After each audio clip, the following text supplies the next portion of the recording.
Hey, everybody. So we have a little announcement before we get started this week.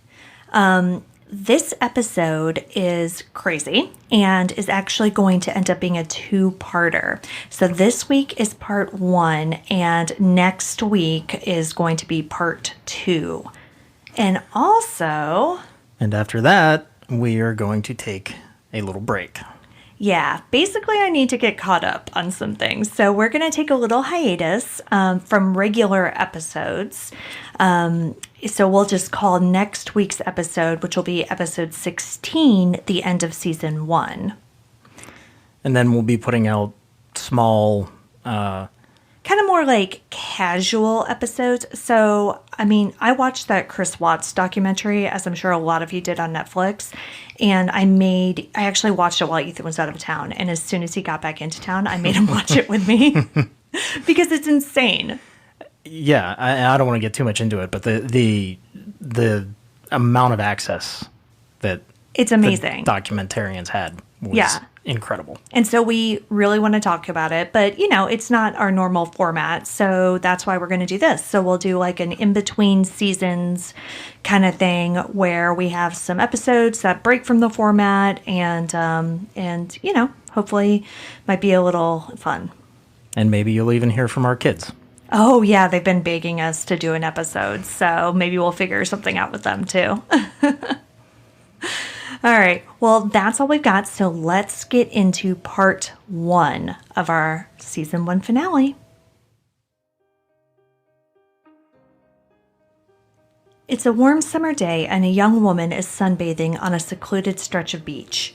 Suddenly, a man comes up behind her and grabs her by the hair, picks her up, and drags her into the woods, never to be seen again. The only witness? A man across the river watching through a telescope. Does this sound like the beginning of a horror movie? Allegedly, this is exactly what happened to Heather Teague at Newburgh Beach in Henderson County, Kentucky on August 26, 1995.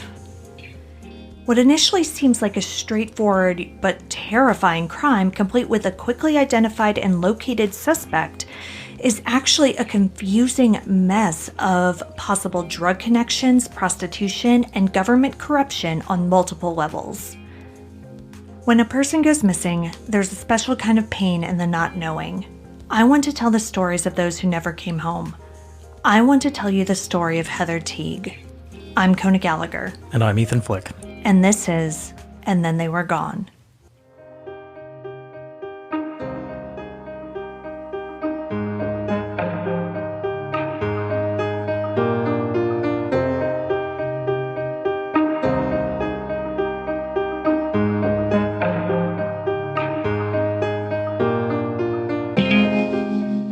Okay, I think my intro, you gave me like the most looks out of any intro that we've done before. Yeah, I mean, right off the bat, it sounds like Hitchcock's Rear Window. I know. I mean, a person looking through a telescope and seeing a murder committed. I mean, if it's not Jimmy Stewart with a cast-up leg, like... I know. What is going on there? Crazy, right?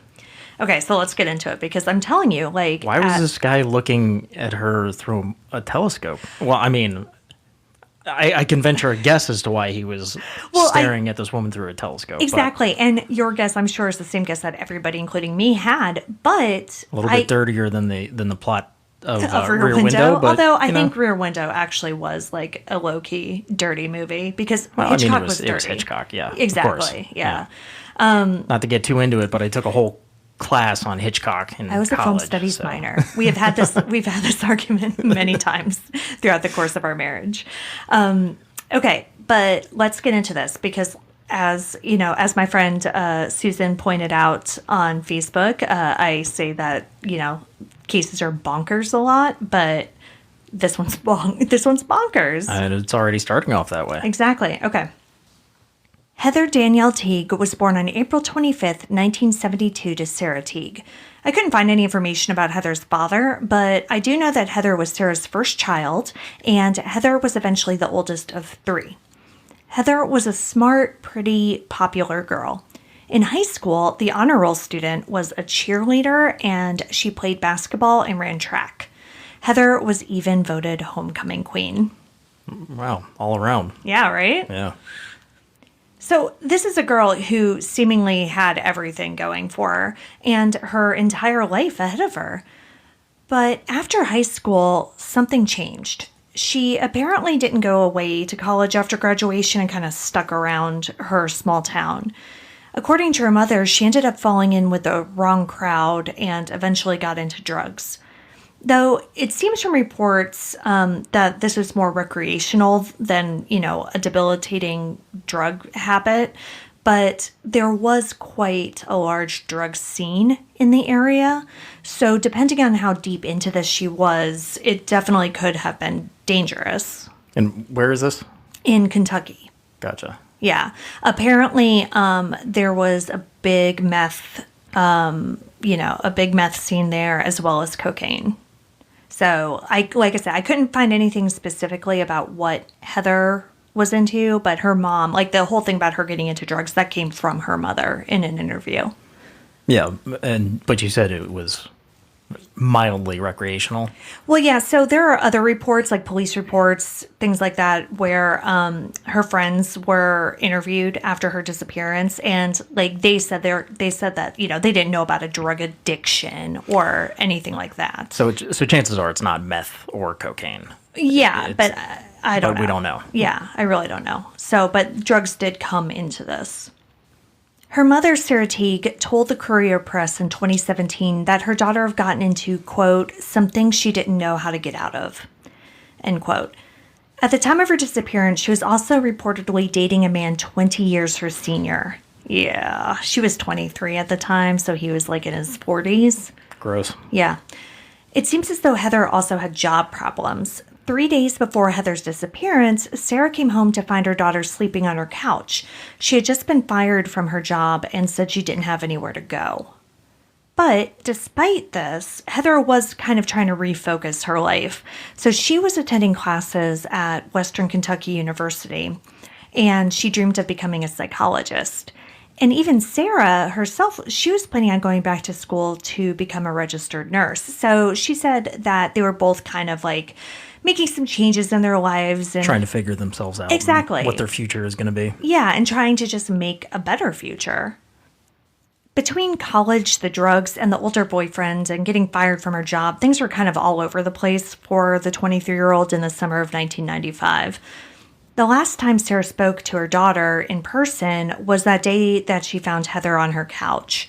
As Heather was leaving, she said to her, quote, Heather, why are you so angry? She told her mother, I wish I knew. Not much is known about Heather's whereabouts over the next few days, but on Saturday, August 26, 1995, Heather decided to go sunbathing at Newburgh Beach. Newburgh Beach is basically a strip of sandy land in front of the Ohio River near some farms.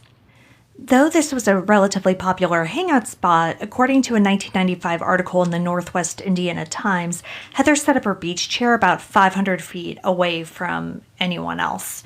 And that's probably because she was like sunbathing topless and, didn't want to be around a bunch of people. But there were other people on the beach. Yes, Okay. There were other people on the beach. I don't know how many or like how crowded it was. It was a Saturday afternoon in August. So, and eventually there were some more kind of witnesses, not to the actual abduction. But remember seeing her on the beach. Or her car, things like that. Okay. What happens next comes from an eyewitness account and is very strange, as we've already kind of talked about. A man named Timothy Wathel was renting a house across the river. So, okay, in this spot, just to give you guys an idea of the geography, the Ohio River separates Kentucky and Indiana. And Tim Wathel was on the riverfront of the Indiana side. He had a telescope and was looking across the water when he saw a woman lying face down on a towel. A man came behind her, grabbed her by the hair, and pulled her up. She grabbed her towel to cover herself, and he dragged her backwards into the woods. All right, and now I'm going to play a little bit of audio from the 911 call. State Police, Dispatcher Davis. Yes, sir. I just called the Indiana State Police. I live in Newburgh, Indiana. Mm-hmm. And, I was sitting at the dinner table. We got through eating dinner, and I got a telescope. I live right on the river. And I was scanning the beach over straight across from the beach from the lock and dam. And there was a girl on the left-hand side of the trees down here, and she was sunbathing, and she was laying face down, and she had her top undone, and she was just bathing. And I was looking back and forth across the beach. I told Karen, I said, I just listened to her. I said, I just looked at the beach. And about this time, a guy come running out of the trees on the left-hand side, and he ran down and grabbed her by the back of the head of the hair and jerked her up. And she grabbed the towel, and he walked her up into the trees up in the riverbank over here. And I've been watching now for 25 minutes, and I ain't seen her come back. And all of her stuff still sat down there on the beach. Okay, I mean, terrifying, right? Yeah, and I don't want to get too into the weeds about the level of creepiness of this guy, scanning the beach with his telescope. Right. While his wife is there. Yeah, because he mentioned somebody named Karen. Right. And yeah, you didn't listen to the entire 911 call, but he never mentions like who Karen is. So I do also assume that it's his wife, but I don't actually know. Yeah, inconsequential to the rest of what's going on. Right. There's some woman named Karen there. Yeah. But so he sees this event and waits 25 minutes. Okay, and that is something that's a huge sticking point with a lot of people. But what I will say is and you might not have heard this because it's at the very, very beginning of the recording. He says he just got off the phone with Indiana State Police. Oh, okay. So he called Indiana State Police. They were like, it's across the river. It's Kentucky's jurisdiction. And then this 911 call is to... This is Kentucky. That's to Kentucky. Yeah. Okay. And so that's presumably what happened, though we do not have that call. And so, and this kind of gets more into like the craziness of this that we'll talk about later. But apparently that first call to Indiana State Police wasn't to 911. Like, it was directly to Indiana State Police. And it was like a non-emergency number? Or a direct number. But it wasn't a 911 call. The theory is that he knew somebody at Indiana State Police and called that person. And then they said, well, that's not our jurisdiction. Or hey, we'll look into it on our end, but also call Kentucky. You know, we don't know that ISP like blew him off or anything like that. Yeah. But yeah, obviously when something happens on the Kentucky side, like Kentucky needs to be involved, obviously, even if Indiana was going to do something about it. So that's very interesting. And this is something that we'll get into in kind of part 2 of this episode, but this recording was just released a few years ago. I want to say like 2017-ish. And Sarah Teague, Heather's mother, had never heard this before. In 2008, she heard another call that she says was not this call that Tim made. And I think that might have been the Indiana call, but I'm not sure. And there's just a lot of confusing timeline stuff about this call. So he says that, so Heather was apparently abducted around 12:45 p.m. But he said he was sitting down to dinner. I know. I thought that was weird too, right? Yeah. Because at first he's like, oh yeah, I was sitting at the dinner table, and maybe you just call it the dinner table, right? Maybe I misheard that. No. That's what I thought. Does he actually say I sat down to dinner? Yeah. So he says dinner table, and then he says I sat down to dinner, which is strange. Right. But, apparently this, like I said, this was in the afternoons. I don't know if he just misspoke or what that was, but that caught my attention as well when I first heard this. And then there's weirdness about, there's a report that he talked to the Indiana State Police at 1:15, which would have been after this call, not before. But I don't know. And this is what I'm talking about. This is why this is a 2-parter, because every single part of this case is just nuts. And nothing really adds up. Even though, at first glance, like I said at the top of the episode, this case does seem to be pretty straightforward, because There's a witness to the crime. And as, I'm about to get to, they locate a suspect very quickly. Okay, but before we get into all that, I want you to listen to another part of this call where he describes the abductor, because this is key. Okay. What did he look like? He was kind of heavy set. He just had like a blue jean cut-off pants on and tennis shoes. And I couldn't tell if he had a full beard or if he just had real shaggy hair or something over his face. But you couldn't. What color is his hair, sir? Kind of dark brown. Was he white or black? He was white. White male? Yeah. He had a gun with him? Yes, sir. Did he have his shirt on? Nope, no shirt. He had what appeared to be like it was a chrome plating because it kept glistening in the sun. You know what I mean? All right, so you just heard the description that Tim made of the abductor. So, tall, heavy-set guy. No shirt. No shirt. Blue jean cut-off pants. I'm assuming that means, shorts? Yeah. Cut-off jean shorts? And that's very important. I mean, because that's what I take that to mean, too. But in a lot of the reports that were made, it says that he's wearing jeans, just pants. So I think a lot of people miss the cutoff part of that description. Not that, yeah. Yeah, that could be misidentified or right. whatever. So anyway. He couldn't tell whether he had a beard or shaggy hair. Mm-hmm. But he said it looked like something was covering his face. Mm-hmm. And then, of course, the chrome-plated pistol. Right. Didn't really give a height or an age description.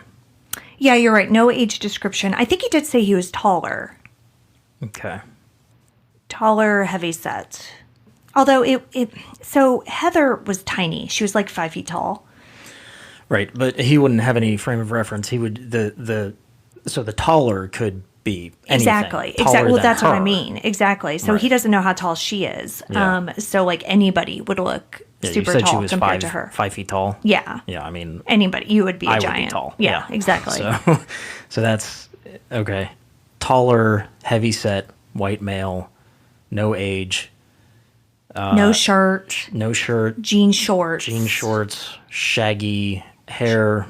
And maybe a beard. Right. So that is how he describes him on this 911 call. And the reason why I'm drilling this home so much is because this is very different. Than who they arrested? No. Well, it's very different from the description that later got reported. Okay. Oh, and we do have this entire 911 call embedded on our blog. It's over 8 minutes. But yeah, so you can hear the whole thing for yourself. But let's get back to Tim for a second. I mean, the whole thing sounds a little crazy. How likely is it that some random guy is looking out at the beach through a telescope at the exact moment a woman is abducted? And why? And, so my theory and your theory and basically everyone who hears about this is that he's a creep trying to look at boobs. And that's basically what people have assumed for decades, that he is just some creepy guy who was renting this house across the river who liked to look at his telescope at people on the beach. Wathle's name wasn't released for years, and even now there's very little information I can find about him. But I did find something interesting.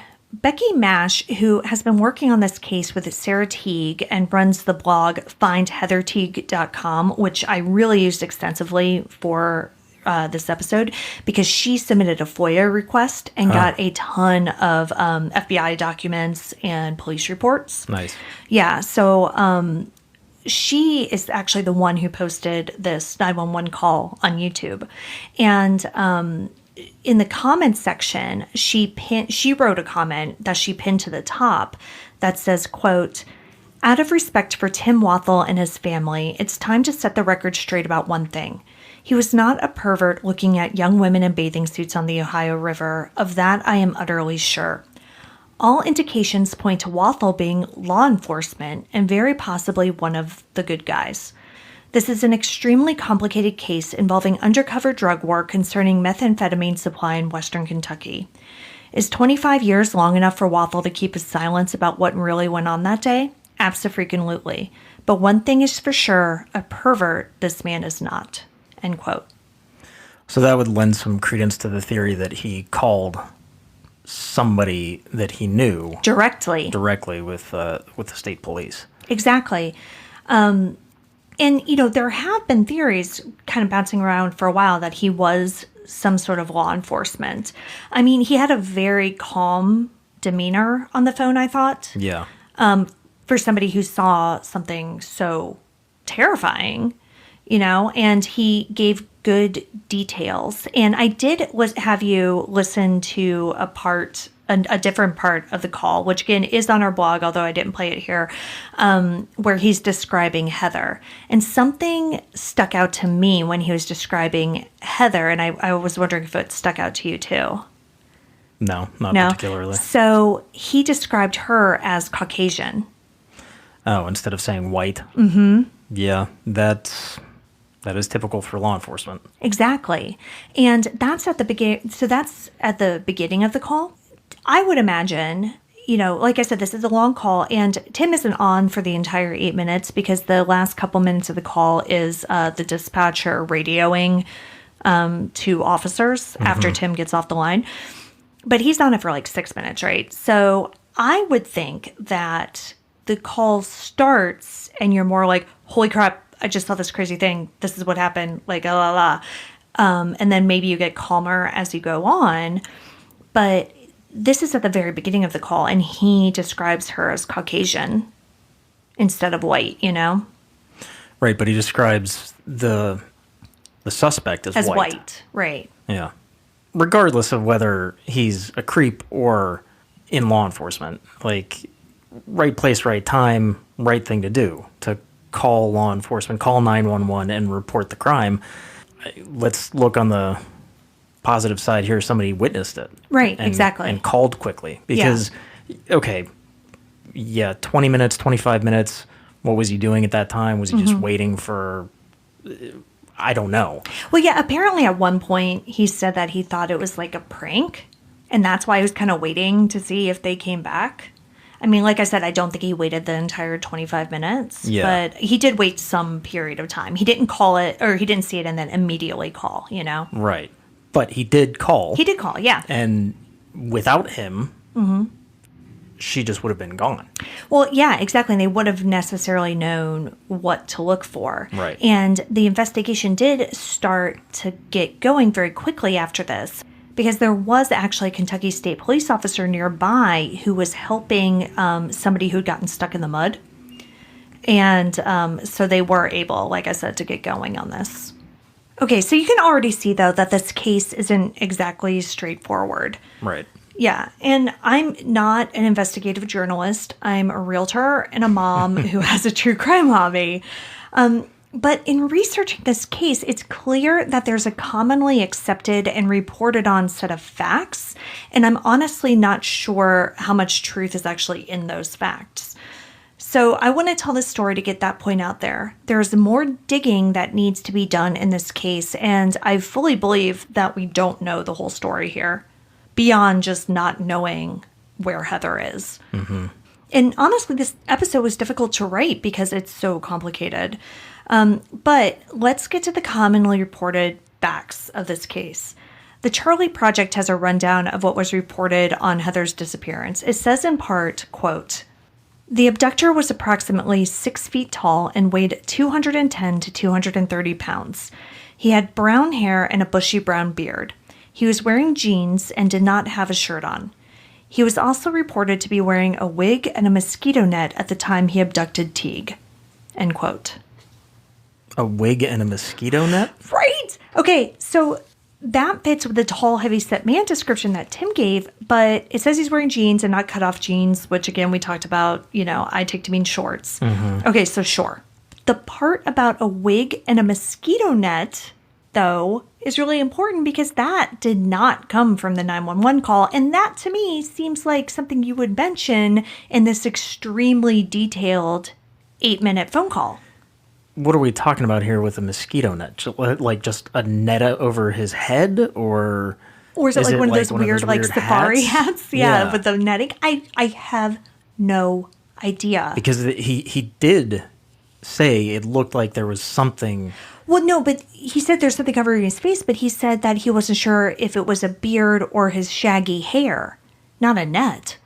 Right, but if it's just a net and he's from a distance, I mean, I know I get that he's looking through a telescope, but you might not, with as quickly as it sounded like that happened, maybe he didn't realize it was a net and couldn't tell whether that was hair or a beard or a net? Like, those three things are not the same. I mean, he said it looked like there was something obscuring his face. Yeah, he's a beard or hair, not like a beard or hair or a third completely different thing. Like, but okay, so all right, let's put the net aside though for a second. A wig? Like, how would you tell from across the river through a telescope if it's a wig? Because we're not talking like, oh, it was... He didn't report that. He didn't, exactly. And so let's just say this came from him later. How would he know it's a wig? How would he know? Because it's brown hair. It's not like it's some, Halloween, like, right, but crazy...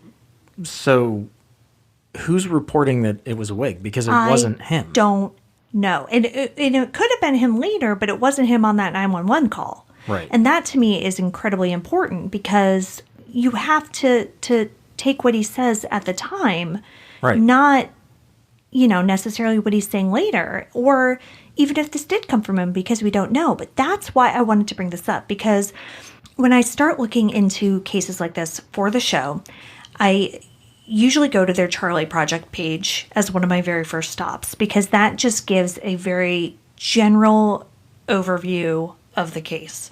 It's short, it's sweet, it tells you like the important parts that you need to know. And then from there, I dig deeper into what happened. So this whole thing with the wig and the net, that's one of the very first things I read. I was like, that's crazy. I mean, that struck me as being very weird. And I saw it repeated in several other sources. But it doesn't come from the 911 call. No, but at the time, nobody knew that because this 911 call was just released like 2 years ago. Where did it come from then? I don't know. It's one of the many weird mysteries of this case.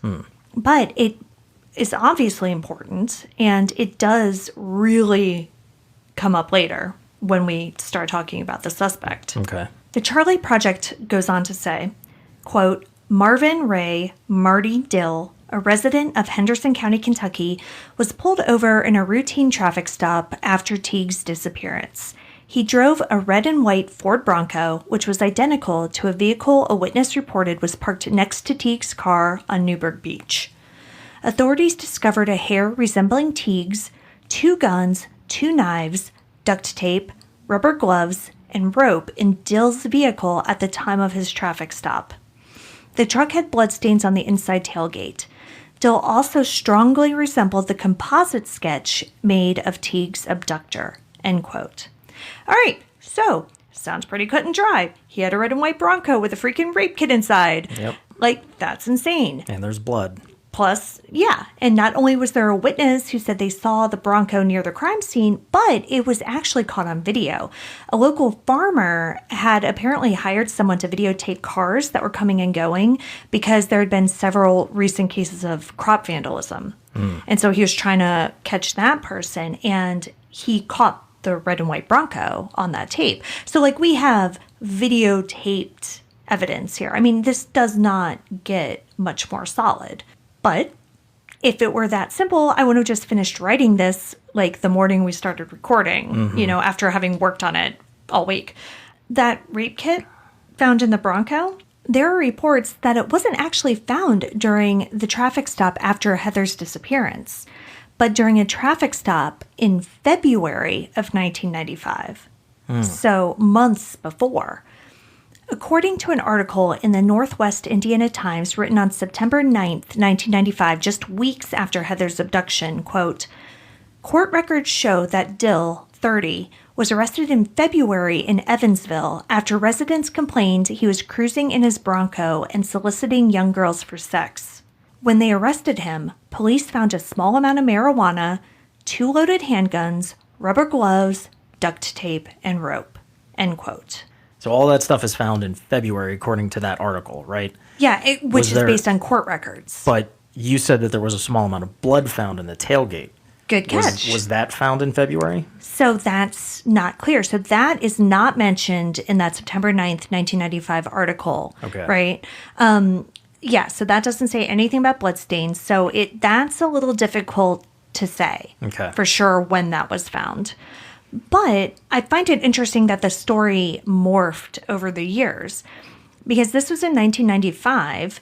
And then in 2006, Heather's original Charlie Project page also said that the rape kit was found in February of 95. But as we saw, the current version of the page is that it was all in there at the time of the abduction. Yeah. Mix up on the timeline. Pretty big. I mean, that's huge. So we don't know whether any of that stuff was found at the time of the abduction. Right. I think whether that was just found in February. What I'm leaning toward is the blood was 95, like August of 95, but the rape kit was not.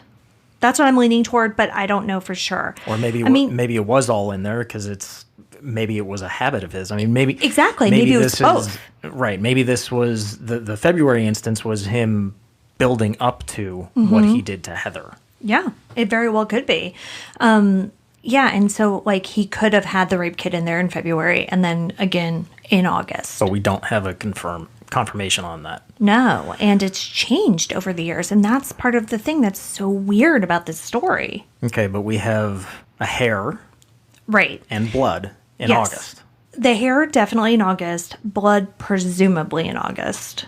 So, might be jumping the gun here. Were these tested for DNA? This is 95. DNA exists. Yeah, but I don't think it was tested for DNA. And I think that's actually one of the current issues is that Kentucky State Police does have evidence that has not been tested.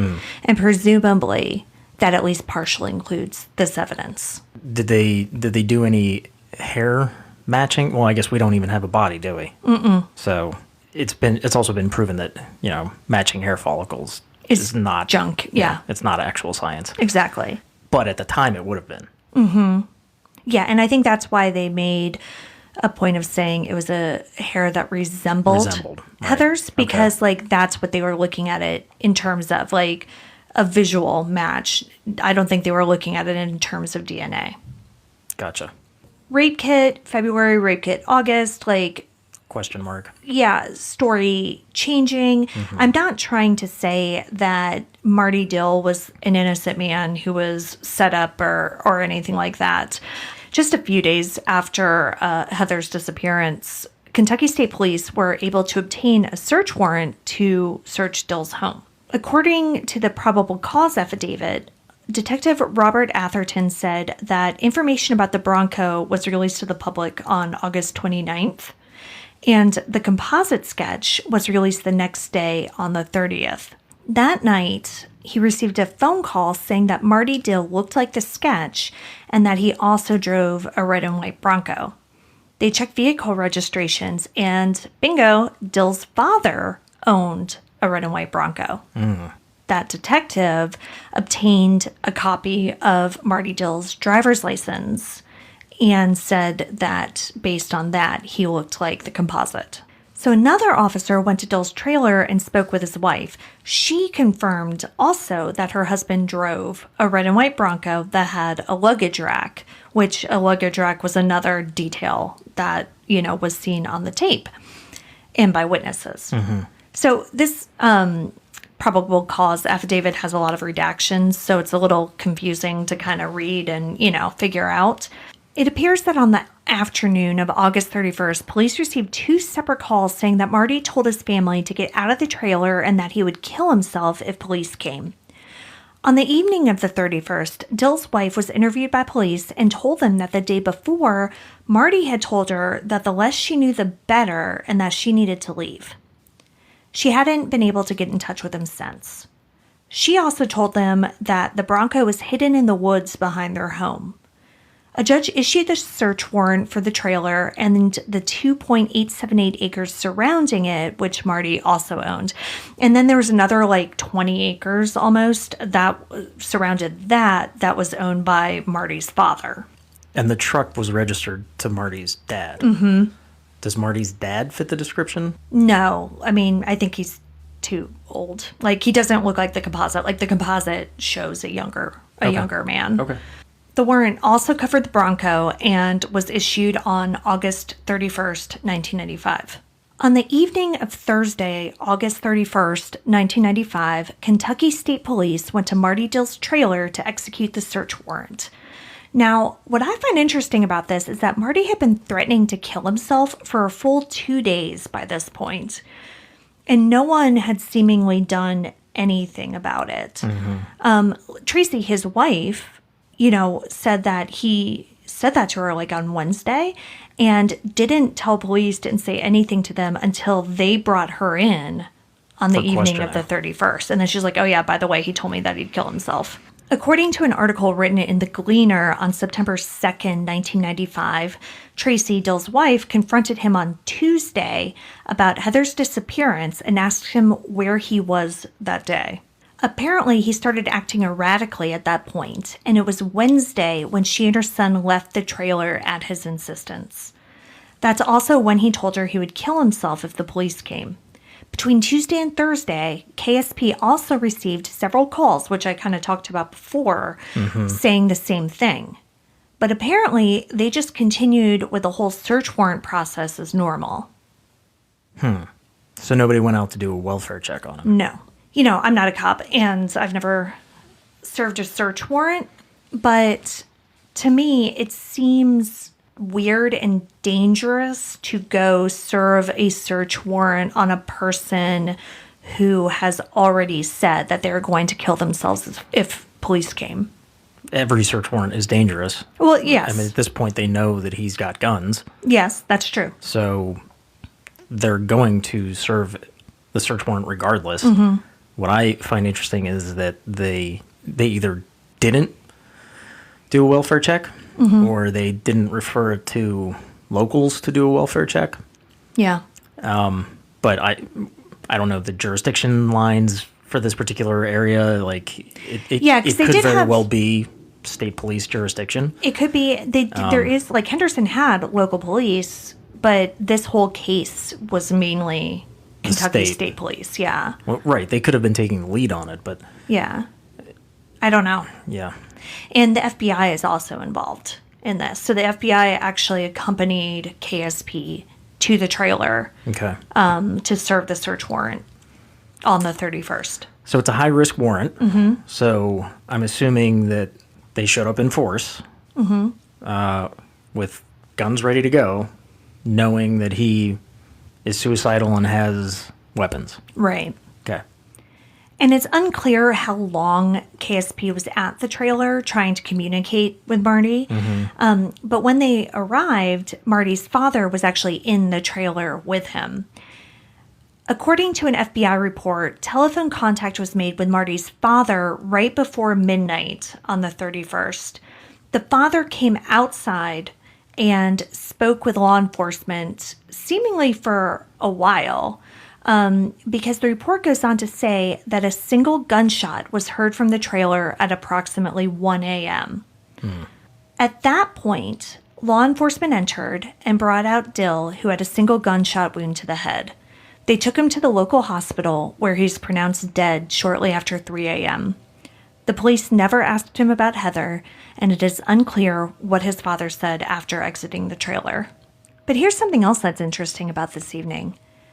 After his father left the trailer, Marty wasn't alone. There was somebody else inside with him. Marty's uncle, Ernie Green. Or, I guess I should more accurately say, Marty's uncle and ex-Henderson police officer, Ernie Green.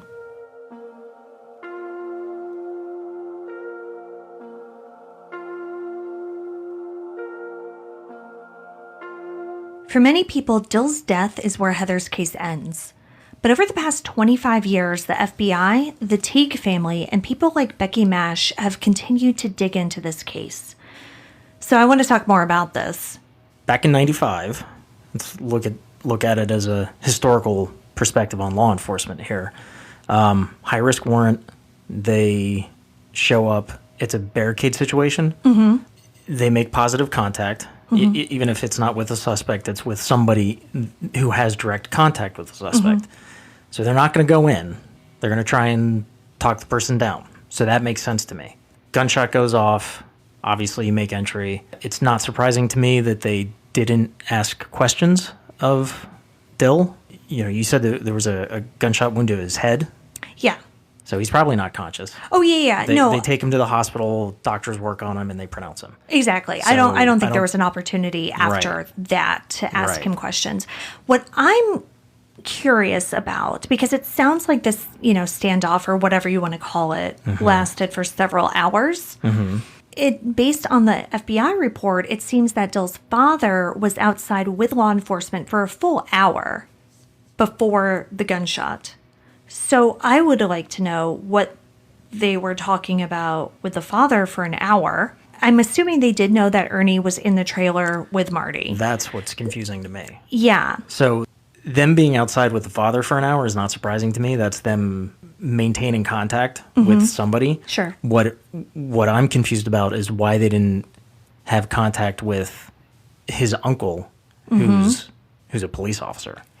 Why they didn't have... Former police officer. Former police officer. Yeah, so he was not a police officer at this time. Okay. Well, we need to get into that. Oh, trust me, we will, because that is a story I'm sure. in and of itself. I'm sure. It doesn't sound like they had any contact with Ernie while he was in there.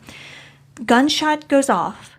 Ernie runs out of the trailer and tells them that Marty shot himself. Okay. And then they go in, and then they bring Marty out, take him to the hospital, et cetera, et cetera. Were his hands tested for GSR? I don't fucking think so. Anybody's hands tested for GSR? Not that I've seen. I don't think so. Dill himself. I don't know. I don't think so. I mean, so you have two people in the trailer. One of them pulled the trigger. Mm-hmm. I mean, and the fact that there are two people in the trailer is reason enough to test for GSR. Mm-hmm. But this has solidly been painted as a suicide since 1995. Well, sure, it's an easy button up to the case. Exactly. That's my whole point. The case ended, for all intents and purposes, for most people when Marty Dill shot himself. Because they're like, okay, red Bronco, fits the description. Creepy guy, rape kit, he has an arrest record, et cetera, et cetera. He kills himself when cops come. You don't get more guilty than that. This all sounds like an episode of Justified. Which was also set in Kentucky. Oh, really? Yeah. Yeah, and we'll get into the fact that, as Sarah Teague found out many years later, the description might not have even matched Marty Dill. Next week, we're going to continue the case of Heather Teague and talk more about Ernie Green, the police investigation, and the FBI investigation that occurred a decade after her disappearance. And like I said at the top of the episode, we're talking possible multiple levels of corruption, drugs, and even another viable suspect. We don't have the answers in Heather's disappearance, but someone out there does. And Heather's story and the story of what's going on in Henderson, Kentucky needs to be told.